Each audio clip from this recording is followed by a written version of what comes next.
Hello friends, welcome to the Cool Vedas, that's Vedas Cool. In the last video we saw how Indra was stupefied by the power of Mahadeva's glance. Today, let's see what happens further between Mahadeva and Indra on the summit of Himavad. Now, this story is being narrated by Vedavyasa to King Drupada so as to convince Drupada that his daughter Draupadi is destined to be the common wife of the Pancha Pandavas. Now, will Drupada be convinced? Let's read along and find out more about this. So, Indra stood there, paralyzed by Shiva's glance, while Lord Shiva and Parvati continued their game of dice. And once the game was over, Mahadeva, addressing the weeping woman, said, Who the weeping woman? You can find that story, the previous story, in the description box below. Now back to the story now. So the Mahadeva, addressing the weeping woman, he said, Bring Shakra here, for I shall soon deal with him so that pride may not enter his heart again. The woman soon went near Indra and touched him, and by that touch, Indra, who was still in a stupor, fell down on earth. The illustrious Ishana, that is Shiva, then said unto Indra, O Shakra, never again behave this way. Now get up, and with your immeasurable strength, remove this huge boulder from the mouth of this cave, inside which you will find some others who possess the splendor like you. Indra soon got up and removed the huge boulder to see a cave in the breast of that king of mountains Himavad, inside which there were four others just like him. Beholding their plight, Shakra became grief-stricken, and he exclaimed, Will I too become like this trapped in a cave, O Mahadeva? To this, Lord Girisha, with eyes expanded in anger, said, O you of 100 sacrifices, enter this cave without loss of time, for you have from your folly insulted me. This anger of Lord Ishana scared Indra, and he, with limbs weakened by fear, trembled like the wind-shaken leaf of a Himalayan fig. And cursed unexpectedly by Lord Shiva, Indra, with joined hands and shaking from head to toe, addressed Lord Shiva and tried to please him, saying, You are, O Bhava, the overlooker of the infinite universe. Now, hearing these words, the god of fiery energy smiled and said, Those who are ruled by pride like you never shall have my grace. These others within the cave had at one time been like you. So you too enter this cave and lie there for some time. The fate of you all shall certainly be the same. All of you shall have to take birth in the world of men, where having achieved many difficult feats and slaying large number of men, you shall again, by the merits of your respective deeds, regain the valued region of Indra. You shall accomplish all I have said and much more.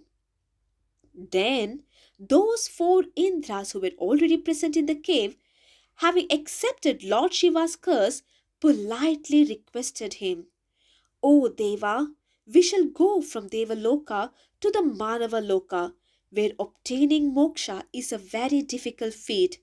But let the gods Dharma, Vayu, Maghavat, and the twin Ashwini Kumaras beget us upon our would-be mother.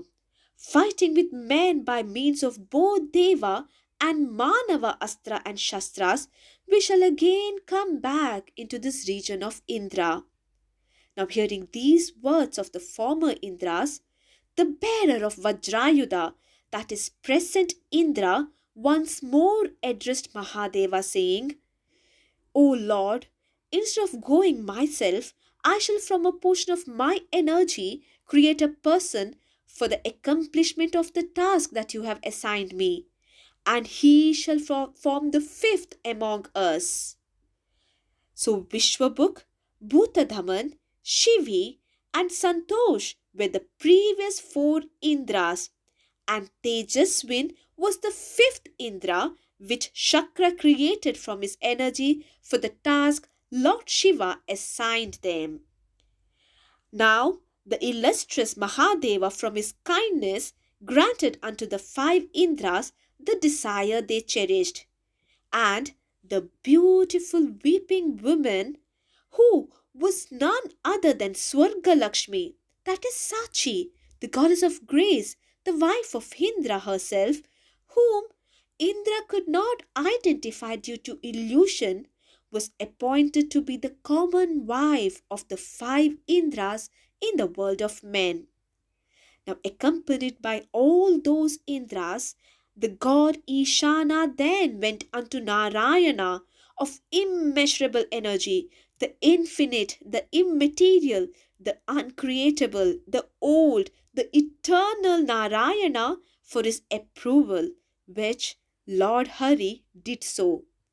Those Indras then were born in the world of men, and Hari, that is Narayana, took up two hairs from his body, one of which was black and the other white, and those two hairs entered the womb of the two women of the Yadu race, by name Devaki and Rohini.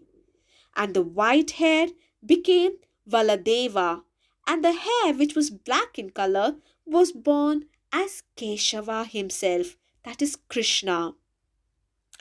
And Vedavyasa continued the story to Drupada, saying, O Drupada, and those Indras of old who had been confined in the cave of Himavat are none other than the sons of Pandu, endued with great energy. And Arjuna among those Pandavas is a portion of Shakra himself. Now, this was a story what Vedavyasa narrated to Drupada as to how the five Indras of different Manvantaras came to be born as Pancha Pandava brothers by the grace or curse of Mahadeva. In the next video, let's see the mystery behind Draupadi's birth as Vedavyasa narrates it to Drupada. To listen to more stories of Mahabharata, please like, share and subscribe our channel. Thank you.